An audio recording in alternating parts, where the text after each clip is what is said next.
Shabbat Shalom, beautiful people out there. My name is Jason. I'm Caden. Jaden. I'm Nicole. I'm Eli. And we are the 𝐤𝐄𝐄 and the Torah channel, and we thank you guys very, very much for hanging out with our family, for hanging out with us in the middle of a little tiny jungle that we are praising and glorifying our Creator.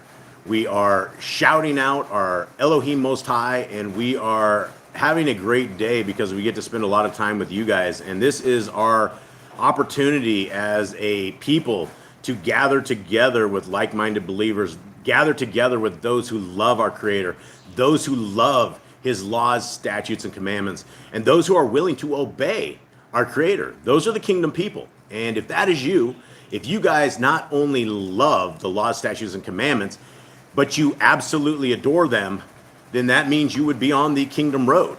But the kingdom road is not just Torah. The kingdom road is also a Messiah. It's a full-on path that we need. It's from the beginning of the scriptures to the very end of the scriptures and everything in between.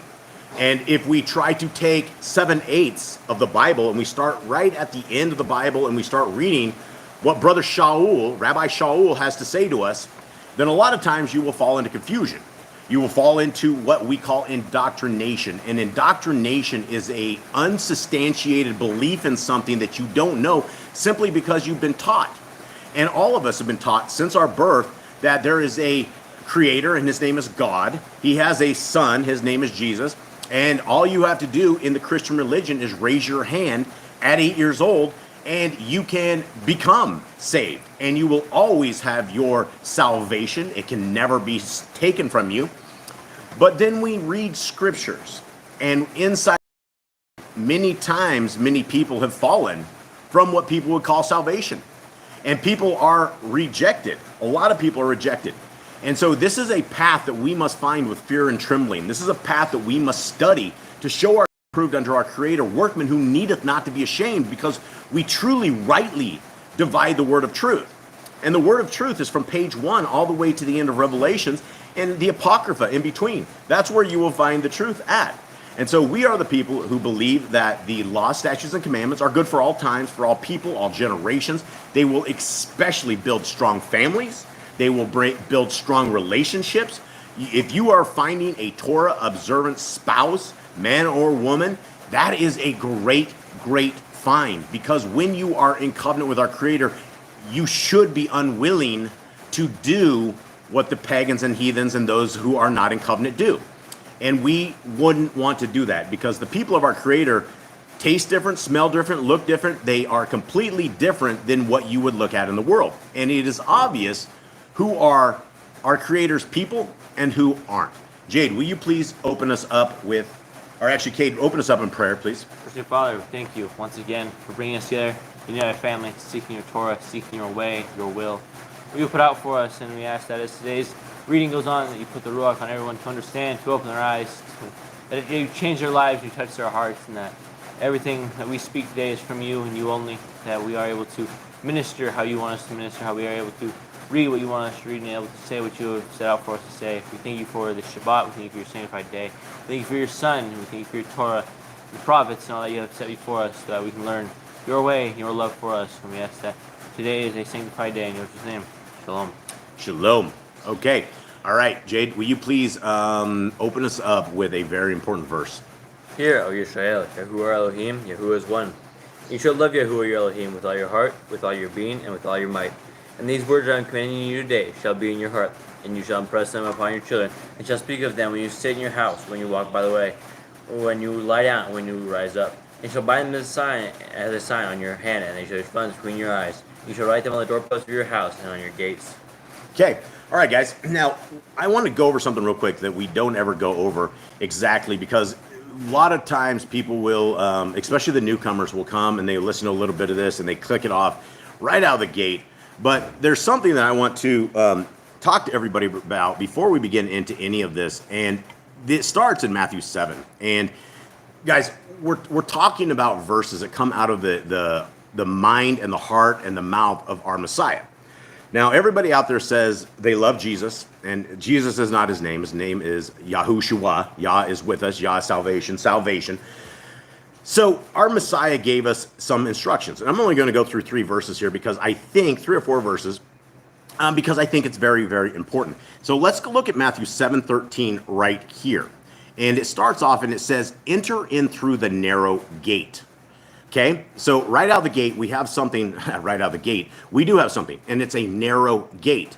And it says, because the gate is wide and the way is broad that leads to destruction, there are many who enter in through it, right? Okay, so there's a lot to be taken from this verse right here.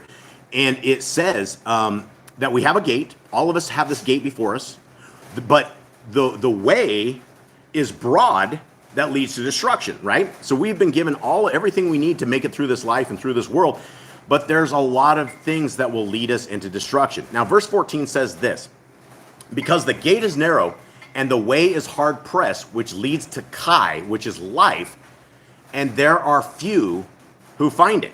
Okay, that's all I wanted to point out right there, is that our Messiah, out of his very own mouth, says right here, few are able to find the narrow gate. So this should be something that is absolutely concerning to every single one of us.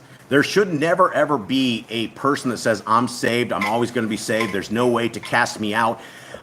Because as we look and we understand that just through these 2 verses right here, our Messiah says, few people find this. Okay, so who are these people? Now let's go down to them just a little bit further right here. And this is what our Messiah says about this once saved, always saved doctrine, right? This is what Messiah says. Not everyone who says to me, Adonai, Adonai, shall enter into the reign of the Shamayim, but he who is doing the desire of my Father in the Shamayim. Okay, now let's break this quickly down. What is the desire of our Creator in the Shamayim? Well, for anybody who needs that information, it starts at the very beginning of the book. And the beginning of the book says, everybody who is doing my laws, statutes, and commandments, those who are obeying them, are my people. So the desire of our Creator in the heavens, in the Shamayim, is that we are what you call in covenant people. You are either in covenant with our Creator or you are out of covenant with our Creator. You either are legal with our Creator, and some say it's legalism, or you are illegal with our Creator. So let's talk about this. Right? So we have these people and they're all saying, Jesus, Jesus, hey, this is we do great things. But he clearly says, who is doing the desire of my Father? Now, if you think that the laws of our Creator are nailed to the cross, you're not doing the desire of our Creator. So if we're not doing the desire of our Creator, what's going to happen to us? Well, 22 says this, many shall say to me in that day, Adonai, Adonai, have we not nabooed or prophesied in your name and cast out demons in your name and done many mighty works in your name? Now, guys, these are people that believe they know who Yahushua is. They think they know that they can cast out demons in the name of Jesus. They think that they prophesy in his name. These people clearly think that they know who the Messiah is. Messiah clearly says to them, again, in this verse right here, is the once saved, always saved, breaking command. It breaks it right here. 23 says, Messiah says to them, and then I shall declare to them, I never knew you. Depart from me, you who work lawlessness, or Torahless, or iniquity, whatever you want to call it. Now, you can look in the different translations of scriptures, and there is that people will say other things, like where they take the law, instead of it being lawlessness, they say iniquity. So iniquity just doesn't sound so bad. But in the rest of scriptures, you do not know what iniquity is unless you have read the Torah. Inside of the Torah is where you will learn all of this stuff. Now, what we're going to read right now is we are going to read what you would call the desire of our Creator. Simple enough. What does our Creator want us to do? Well, if you have ears to hear, eyes to see, we are about to tell you what makes an in-covenant person and an out-of-covenant person. Now, one thing, an in-covenant person gets the second Exodus, right? We get the kingdom to come. We are part of this. It's not going to be without trials and tribulations, but those who don't want to keep the law, statutes, and commandments, they're just told to depart. So here we go, reading through what we read through every Shabbat, which is these most amazing things you will ever hear, and these are called the Torah commands. Number one is be fruitful. All right, Miss Nicole, actually, we haven't said hi to anybody. Miss Nicole, say hi to everybody, please, before I get going too crazy. Wait a minute. All right, so we have Jeremy and Callan. We have Irma and Jody. We have the Grand. And we have Andy and Elizabeth. They made it today. We have Sylvia. We have Ruby and Candy. Katrina and her two kids, Quentin and Claudia. Hi, guys. And then we have a new name, DMD Marie. Hi, DMD Marie and everybody. And Jerry. And another new name, Luann, I think is how you say that. Hi, Luann. Hi, everybody. I'm scrolling. We have Elizabeth, Armando's mom, is here. Hi. Yehoshua. Yahushua's here? All right. Here we are. We've made it. Sister Barb. And I think I got everybody. If I missed anybody, I apologize. All right. So everybody, thank you guys very, very, very much for being a part of this family, for listening in. We hope we don't lose the new guys soon enough. We are we are doing what we do every Shabbat. And these are the laws, statutes, and commandments that the world has forsaken, that we love with an undying love. And we believe that, we hope that those out there will find an undying love for this. So commandment number one. Irma has a question though before you start. What? She says, what does the Targum say? Their interpretation of lawless. I don't have the Targums on me. Anyone got the Targums? Maybe you guys can pull it up. Targums for Matthew? Targums for Matthew? Yeah, I don't think there's a Targums for No. Matthew. Yeah, I don't know. You'd have to find what it said in Hebrew, or what it said in Greek probably is what you'd need. Yeah, I don't think there's a Targums for Matthew. So let us continue on here, everybody. And Yahushua said hi. Hi, Yahushua.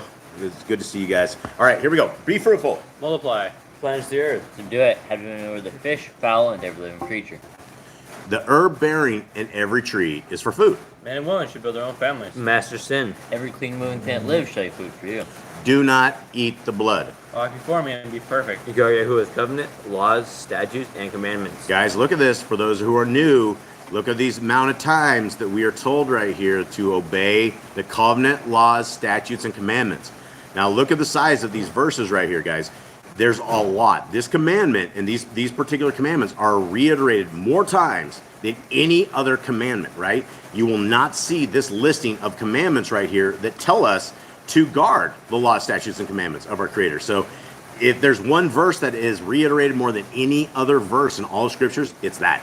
Okay, every male shall be circumcised at 8 days old. Teach your children the commands and guard the way of Yahuwah. Remember Yahuwah's name for all generations. Keep the Passover, Pesach. Keep the feast of unleavened bread. There, There's one Torah, law for the stranger and for the Hebrew. sanctify all firstborn to Yahuwah. There are no mighty ones before Yahuwah. You should not make graven images. Do not bring Yahuwah's name to naught. Keep the Shabbat. Honor your parents. Do not kill. Do not break wedlock. Do not steal. Do not make false accusations against your neighbor. Do not covet anything of your neighbors. Do not make an altar from rock that a tool is touched. Do not go up the altar by the steps. If a man steals cattle, he shall restore it 5 times. Yahuwah's laws for criminals. Do not lie with a beast. No sacrifice to other Elohim. Do not oppress the stranger, fatherless, or widow. Do not charge your brother interest. If you borrow your neighbor's raiment, return it to him before sunset. Do not curse the ruler of your people. Do not eat what is torn of any beast. Do not false report. Do not follow the multitude of evil. Do not judge righteously against the poor. Bring back enemy's cattle if you find it going astray. Help the animals of your enemy. Stay away from rumors and gossipers. Take no bribes. Do not oppress a stranger, love a stranger. Keep your land rest in the 7th year. Do not mention any pagan names. Now, I'm going to go back up real quick to give your land rest in the 7th year, because this is one of these things that, unless you knew the Torah, you would not know that you would want to give your land rest in the 7th year. And what they found out in recent times is that the farmers that actually basically they went 6 years and they rested their land in the 7th year. The next following year, everything was way better than what it was. Our Creator has given this command like this to give His land rest, whereas it produces easily 6 years, 6 of the years. The 7th year, if you give it a rest, it actually is it rejuvenates all the ground. And so that 1 year will help you get better crops, will basically set you up. And so these are the commands that, you know, we've nailed to the cross, right? It doesn't matter. We don't have to give our land rest in the 7th year. But what if it does better things for us, right? All of these times that we say the laws of our Creator are gone and nailed to the cross, these are all great things for us. They enhance our life. They make our lives better. They help us live longer. And we're rejecting them as people. And unfortunately, that is not the correct way to go forward. Okay, do not mention any pagan names. Keep the feast of Yahuwah. Do not kill your goat in its mother's milk. Obey the messenger. Yahuwah sends before you. Do not bow down to other Elohim. Serve Yahuwah. Make no covenant with other Elohim or outsiders of the land. Do not make this or use this anointing oil on a normal person, and do not use this perfume on a normal person either. Do not eat the fat. Do what you say you are going to do. Return what is your neighbor's. Obey Yahuwah's dietary laws. Women's time of separation. Stay away from them. Obey Yahuwah's hygiene laws. Keep the Day of Atonement, 𝐤𝐄𝐄. Do not uncover the nakedness of your family. Do not take your woman's sister for wife. Do not lie with a woman in her uncleanness. You shall not sacrifice your children to Moloch. Do not be a sodomite. Be Kodesh. Do not reap the corners of your field, or you shall not glean your vineyard.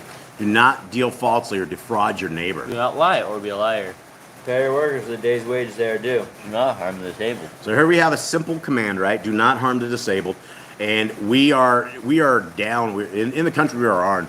We are helping some kids out here. We have a group of kids we've kind of adopted, and they're special needs kids. And it runs from all our little brothers and sisters with Down syndrome to all of different kinds of things. Very, very much different issues, and they're basically homebound. And so we've been down here attempting to train them, keep them, get them work ready, and kind of take what like McDonald's had done over the years and help the kids like that. So we're helping the disabled kids, right? We're helping them. And what we've found right now is that it's the people who have not experienced a child with problems has zero idea on what it takes to take care of the kids. And I will tell you, any parent of a child that is disabled is a hero, is an absolute hero. And it is a challenge. And it is something that I have seen down here, that we have them working in a little restaurant, and we have them working around people, and we're trying to get people to accept our brothers and sisters, our little friends, our special friends. And we have normal people that don't have any issues at all, that are adults, that are fighting against the kids. They don't want the kids out in public.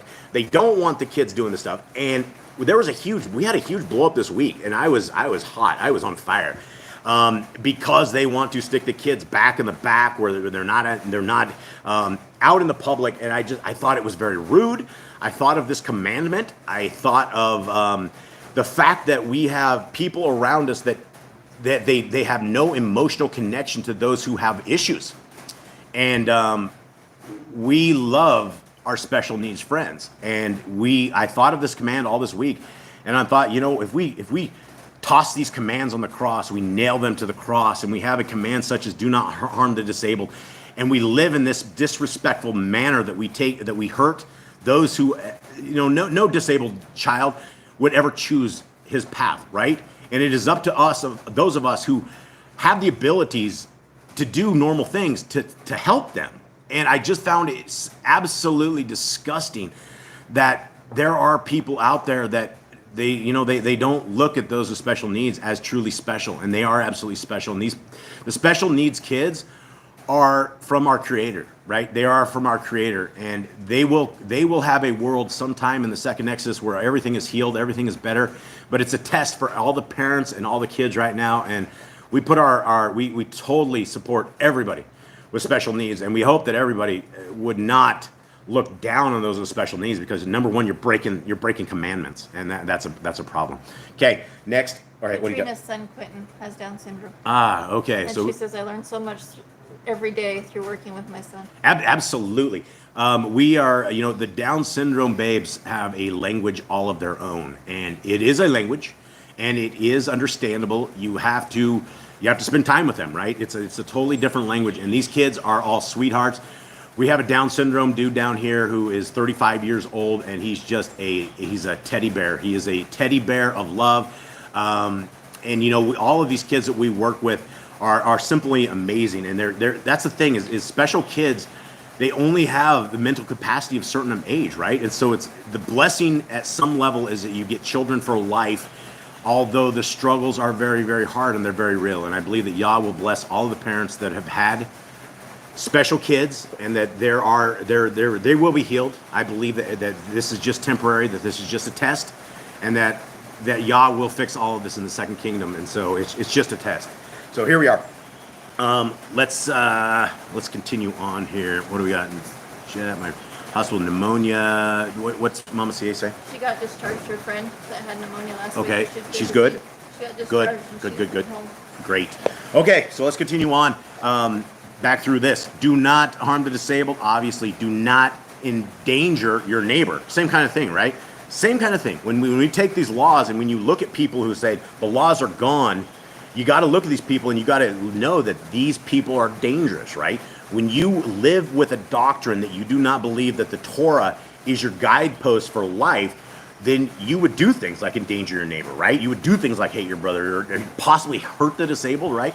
Isn't that the craziest thing? Don't hurt the disabled is a commandment. Don't endanger your neighbor. These are just wonderful, wonderful things that our Creator has done for all of us, so that we understand how he thinks, how his heart is, how our Creator wants us to behave based upon his creations. So, continuing on. Do not hate your brother. To rebuke your neighbor for his sin. Love your neighbor as yourself. Do not divert your cattle. Do not mingle your seed. Do not mingle linen and wool. Do not lie with a taken woman. Do not eat the fruit of the trees for 3 years. Do not practice sorcery. Do not round your beard or the corners of your head. Do not cut yourself for the dead. Do not get tattoos. Do not prostitute your daughter. Do not defile your temple. Do not consult the medium. Respect your elders. Have correct weights and measures. Do not walk in the manners of the nation. Keep the feast of first fruits, Shavuot, Omer Pentecost. Keep the feast of trumpets, Yom Torah. All right, I got to go quick on that. Correct weights and measurements. This story just kind of stands out to me. I don't know if you guys have seen the food contamination that all of us have. I saw a video, it was like a year or so ago, but it showed how they were taking chicken and they were taking meat, and they would pre-process this stuff, and they had these little needle things that went down in it, and they like made it, they stuck like some sort of like water / metals in this stuff. So they would take like a 8-ounce stick of meat, right? And when it was done, it was like 12 or 13 ounces, and it just looked all plumped up. It looked all huge. And I always thought of that, right? These people are ripping people off. And that's part of our Torah, right? That we as Yah's people are not to rip people off. It doesn't matter if you're sitting there sticking stuff in the meat, or have an extra weight. Say you're supposed to be 1 pound and you either have 1.2 pounds, or you have like 3/4 of a pound, and you sit there and rip people off. It is all it's all what our Creator wants us to do, which is goodness, righteousness, not ripping the fellow man off. Things of this. And this is why these laws are important. Do not walk in the manners of the nation. Keep the feast of first fruits, Shavuot, Omer. Keep the feast of trumpets, Yom Torah. Keep the feast of goat, Shemini Atzeret. If you blaspheme the name of Yahuwah, you shall be put to death. If you kill your animal, you must give him another. Repay injury for injury. Honor the Yobel, Jubilee year. Confess your sins to Yahuwah and repay who you trespassed against. The law of being a Nazir. Wear zizi on the four corners of your garments. The laws of whoever touches a corpse. Follow Yahuwah's Torah, law of inheritance. The Torah of keeping your oath to Yahuwah. Do not add or take away from the word. Guard your soul. Learn to fear Yahuwah. You shall love Yahuwah with all your heart. Bind the Torah, the laws, upon your hands and the frontlets between your eyes. Write the laws on your doorpost. Do not tempt Yahuwah. Do what is right and good in the sight of Yahuwah. Do not be afraid of your enemies. Remember Yahuwah. Circumcise your heart. Cleave to Yahuwah.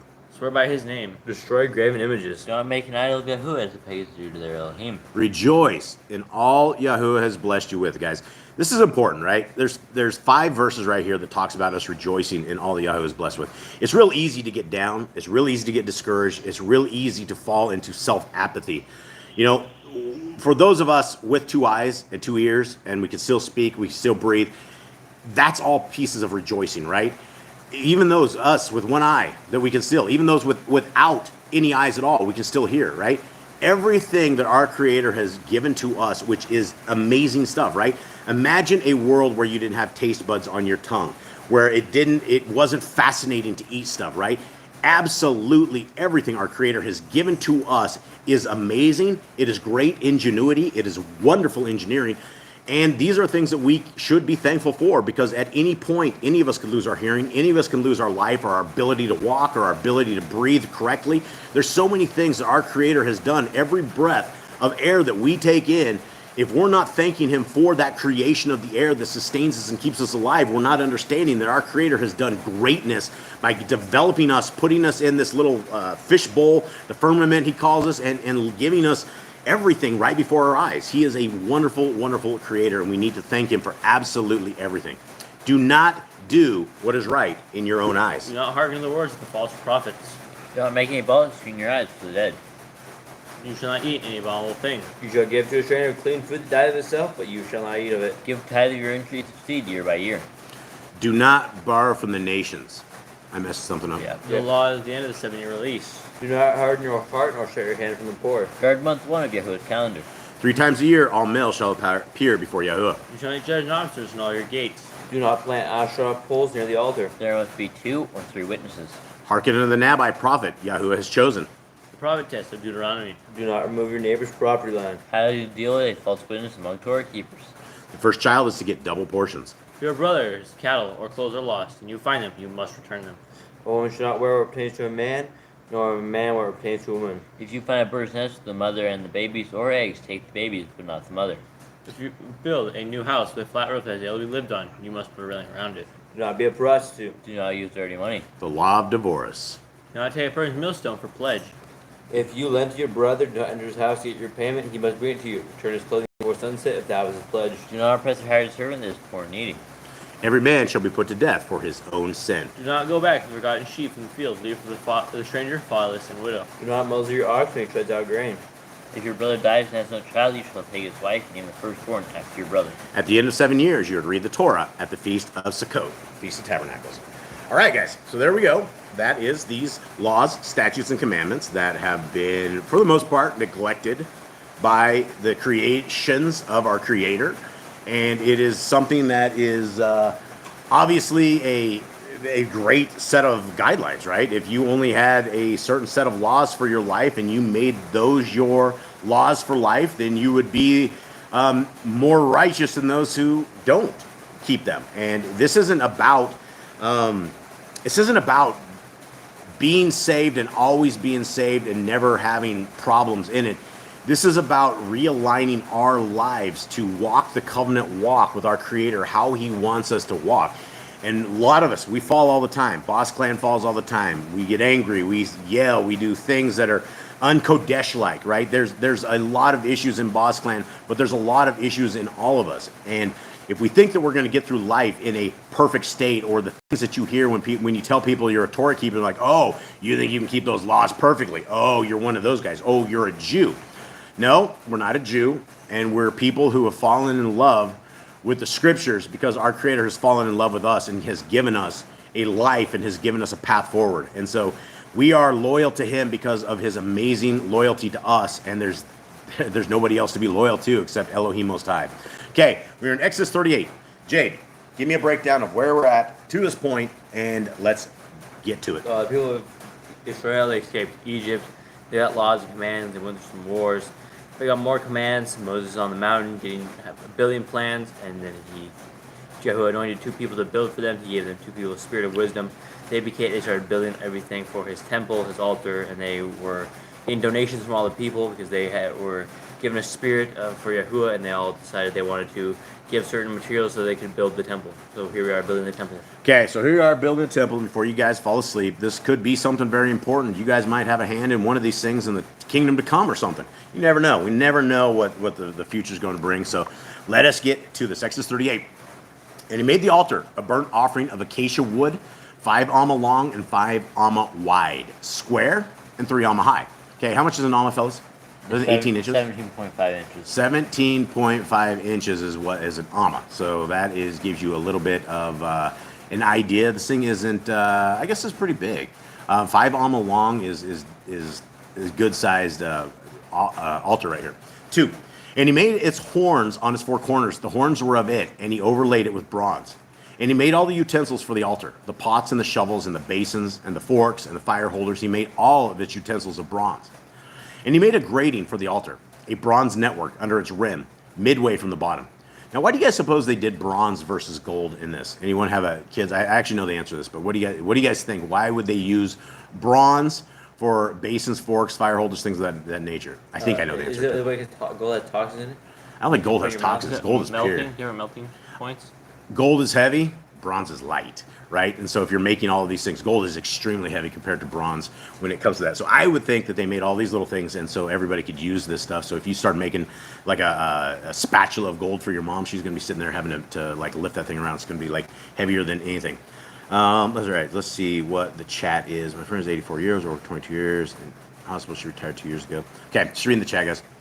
Saying hi to Mama CA and to Royce. Okay. And his family. Royce and his family, that's cool. Those are some amazing people. And who else, Sylvia? Mama CA. Oh, Mama CA and Sylvia. Yeah, this is our family here, man. This is very, very incredible. There's a lot of good people who love Yah here. So this is amazing. Okay, 4, right? Mm-hmm. And he made a grating for the altar, a bronze network under its rim, midway from the bottom. And he cast 4 rings for the 4 corners of the bronze grating as holders for the poles. And he made the poles of acacia wood and overlaid them with bronze. And he put the poles into the rings on the side of the altar with which to lift it. He made the altar hollow with boards. And he made the basin of bronze and the stands of bronze. From the bronze mirrors of the serving women who did service at the door of the tent of appointment. And he made the courtyard for the south side. The screens of the courtyard were fine woven linen, 100 amma long. There are 20 columns, and I keep going up here. There are 20 columns. 10. Sorry, guys. There are 20 columns and there are 20 sockets of bronze. The hooks of the columns and their bands were of silver. And for the north side, the screws were 100 amma long. There are 20 columns and there are 20 sockets of bronze. The hooks of the columns and their bands of silver. And for the west side, there were screens of 50 amma. There are 10 columns and there are 10 sockets. The hooks of the columns and their bands of silver. And for the east side, eastward, 50 amma. 15 amma of screens on the one side with their 3 columns and their 3 sockets. Did you get some pictures of this, Eli? No. Nothing. Okay, anyone find a picture out there for this thing? And 15 amma of screens, the other side of the courtyard gate, and on this side and that side, with their 3 columns and their 3 sockets. All the screens of the courtyard all around were of fine woven linen, and the sockets for the columns were of bronze. The hooks of the columns and their bands were of silver, and the overlay of their tops was of silver, and all the columns of the courtyard had bands of silver. Guys, what are we discussing here? What exactly is this? Jade? Kate? This is the covering to the Michigan. No, this has nothing to do with No, it's coming like to the Michigan. screens. It's like the. What do you get? Are you guys understanding Yeah, this? this is stuff for the outside. It's like the border around the temple. Yeah, so we're talking, first of all, we're talking about the altar. Courtyard. The altar. Well, Arthur was first saying, now we're on the courtyard. Yeah, and so it is, what is it saying here, though, with this? There's a bunch of like screens all around. It's just basically made of screens and columns. It's like the border around the temple. Yeah. Okay, so let's continue on. I wish we had a picture on this, Eli. Let's get a picture next time. Make sure we have this. Okay, and the covering for the gate of the courtyard was the work of an embroider, of blue and purple and scarlet, and of fine woven linen, and 20 āma long, and the height along its width was 5 āma, corresponding to the screens of the courtyard. And so again, we have what I think of, which I often say is Yah's favorite colors, which are blue, purple, scarlet. He also has gold. We know that Yah really, really likes these colors because he has all of his temple stuff built with this, all of it. And so those are the things. Okay, and the columns were 4, and their sockets of bronze 4.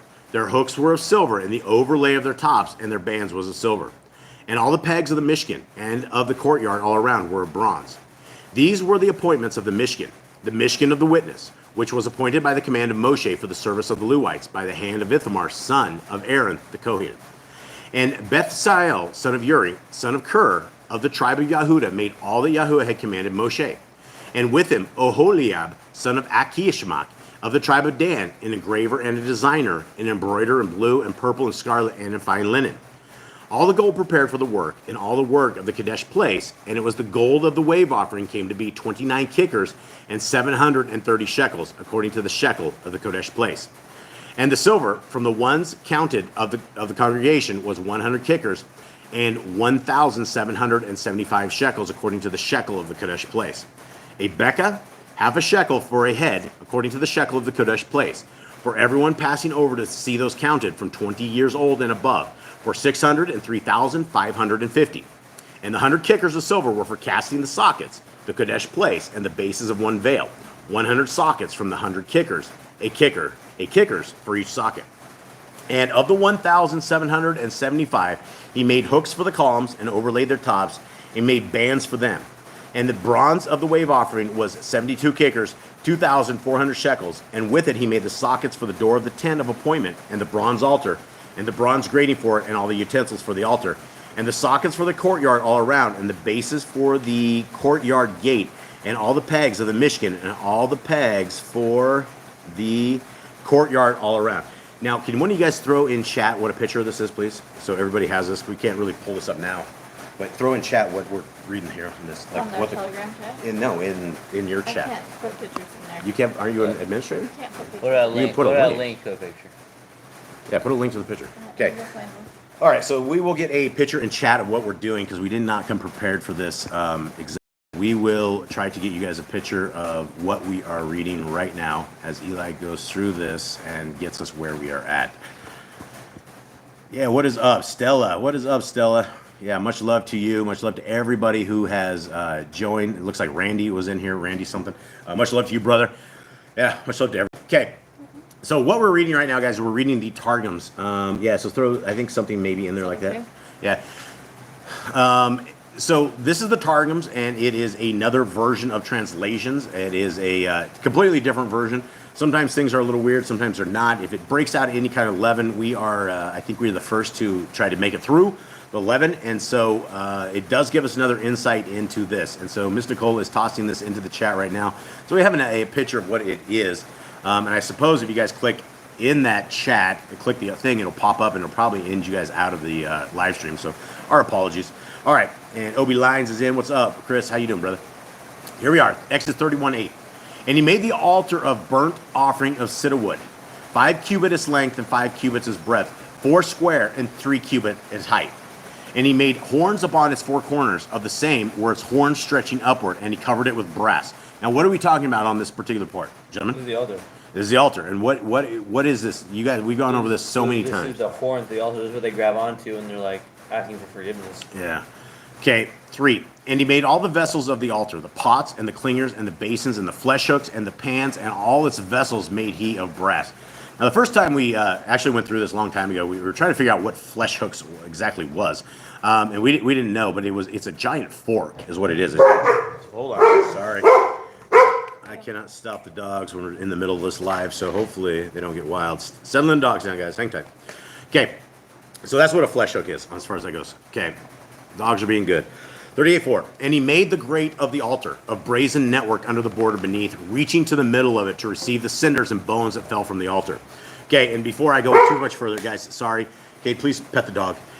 We need to make sure that what we have is we have 9 pit bulls, and so they live with us. They're unchained, unkenneled, any of that. Just let them out, please, Nicole. Okay, so Sorry, guys, we're venturing the dogs out. 38:5. And he cast 4 rings for the 4 corners of the gate of brass to be places for the staves. And he made the staves of cedar wood and coated them with brass. And he put the staves into the rings upon the sides of the altar to carry it by them, hollow with boards and filled with earth, when he made it. All right, so this one says different. What does yours say? 38:7, Jade. And he put the poles into the rings on the sides of the altar with which to lift it. He made the altar hollow with boards. Okay, so here's where we have something different in there. Because it says in this particular version of it that they filled those boards with earth, which I would say, and filled with earth made he it. So I'm thinking that they filled it full of dirt or I something. don't think they would do that, honestly. You don't think so? I don't think so. Why add the extra weight to it? Well, I don't know. I don't know if they had. I know they have cement back in the days. I mean, if you're looking to make a pole heavier, then you would, or not heavier, but to make it more solid, then you would encase it with stuff. So these are the things that we don't know. Maybe, maybe not. They filled it with earth. These are the things inside of this. Okay, clay. Yeah, that could be it. Clay, and I think that would make it even stronger. I mean, inside of that. So 38:8. And he made the brazen lever and its foundation of brass from the brazen mirrors of the pious woman who at the season came to pray at the door of the tabernacle of appointment, standing with their oblations, giving thanks and confession, and returning to their husbands, the mothers of righteous children who have been purified from the uncleanness of their blood. So that's a little bit different. What does our 38:8 say, guys? And he made the base of bronze and its stands from the bronze, mirrors of the serving women who had served at the door of the tent of appointment. Doesn't say anything about having purified from the uncleanness of their blood. Yeah, so there's quite a bit different in this. Standing with their oblations, giving thanks and confession, and returning to their husbands, the mothers of righteous children who have been purified from the uncleanness of their blood. So that's definitely way different than we have in ours. So those are the things we look out for. I don't know if that would change anything. Let's go into 38:9. I don't know what I missed, but Sister Barb says clay. Yeah, clay. Yeah, we talked about that. Okay, and he made the court on the southern side. The curtains of the court made he with fine linen, 100 cubits. Their pillars 20 and their bases 20 of brass. The hooks of the pillars and their rods were of silver. And on the north side, 100 cubits. Their pillars 20 and their bases 20 of brass. The hooks of the pillars and their rods were of silver. And the curtains of the western side, 50 cubits. Their pillars 10 and their bases 10. The hooks of the pillars and their rods were of silver. And on the east side, eastward, 50 cubits. And the curtains were 50 cubits on a side, their pillars 3 and their bases 3. And the second side of the door of the court, here and there, at the gate of the court, curtains 15 cubits, their pillars 3 and their bases 3. All of the curtains of the court round about were of fine linen twined. And the bases of the pillars were of brass, the hooks of the pillars and their rods of silver, and their overlaying of their capitals silver, and the rods silver. So were made all the pillars of the court. Okay, and the hanging for the gate of the court was made of embroidered work of hyacinth and purple and crimson and fine line twined and 20 cubits. Fine linen twined and 20 cubits was length, and the height of its breadth 5 cubits, corresponding with the curtains of the court. And their pillars 4 and their bases 4 of brass, their hooks silver, and the overlaying of their capitals and their rods silver. But all the pins of the tabernacle of the court round about were of brass. These were the sums, weights, and numbers of the tabernacle of the testimony, which were counted by the word of the mouth of Moshe. But the service of the Levites was by the hand of Ithamar, son of Aaron, the priest. And Bezalel, son of Uri, son of Ker, of the tribe of Yehuda, made all that Yahuwah had commanded Moshe. And with him, Ahaliab, son of Achimac, of the tribe of Dan, a worker in wood and an artificer and an embroiderer in hyacinth and in purple and in crimson and in fine linen, all the gold that was used in the making of the whole work of the sanctuary, and it was the amount of the gold of the oblation, 29 talents and 730 shekels in the shekel of the sanctuary. This was the gold of the oblation which every man of the sons of Yashrael, whose heart was willing, had offered as a separation. And the silver of them who were numbered of the sons of Yashrael, who gave at the time when Moshe numbered them, every one of the redemption of his soul, 100 talents and 1,775 shekels of the shekel of the sanctuary. A drachma for each head, a half shekel of the shekel of the sanctuary, for everyone who passed to the numberments from 20 years and upwards, for 630,550 men. And there were 100 talents of silver for casting the bases of the sanctuary and bases of the veil, 100 bases answering to the talents, a talent for a base. And with 1,775 shekels, he made hooks for the pillars and overlaying of their capitals and their rods. And the brass of the oblation was 70 talents, and the 2,400 shekels. And he made with it the bases of the gate of the tabernacle of ordinance, and the brazen altar, and the brazen gate for it, and all the vessels of the altar. And the bases of the court round about, and the bases of the gate of the court, and all the pins of the tabernacle, and all the pins of the court round about. All right, so there we go, friends, family, Yah's people. That is one of these readings that is not truly interesting, but if we were trying to design this, if we were heading to this temple, if we were, if this mattered to us today's time, I think we would be all over this and try to figure out this design.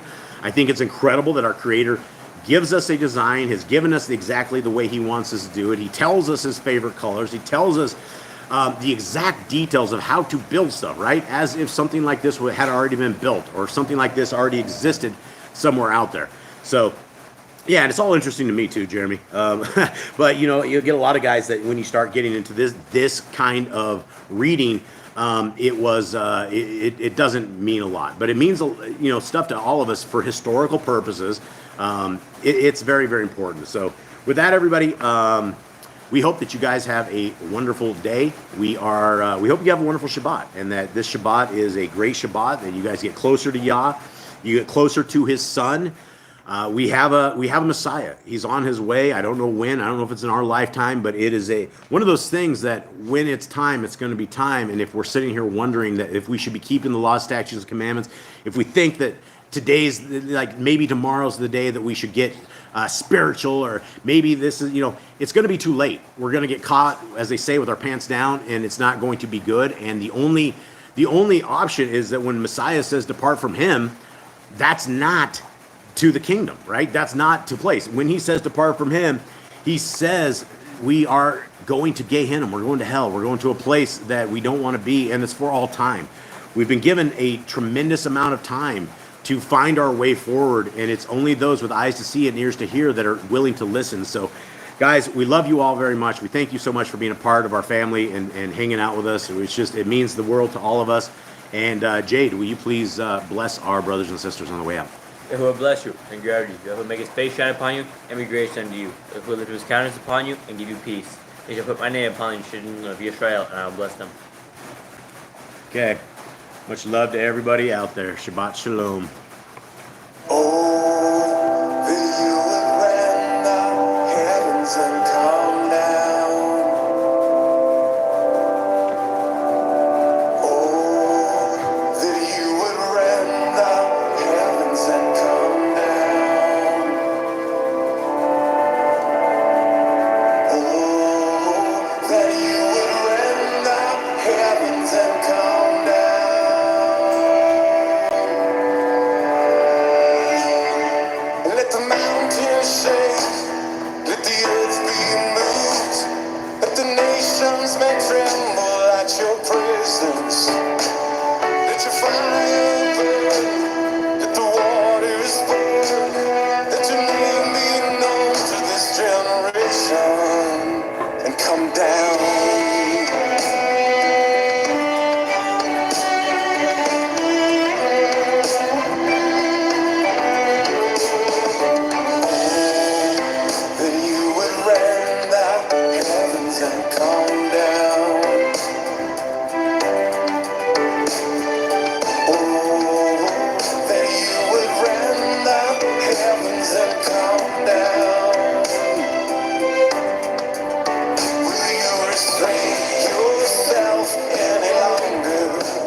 right, everybody. May Yahuwah bless you and keep you. May his light forever shine on you. May his grace forever encounter your life. May Messiah Yahushua be a vital part in all your life, and may we all see each other in the kingdom to come, in the glory of Yahuwah, as we are obedient to him in every way, shape, and form. Much love to you all. Shabbat shalom. Shabbat shalom.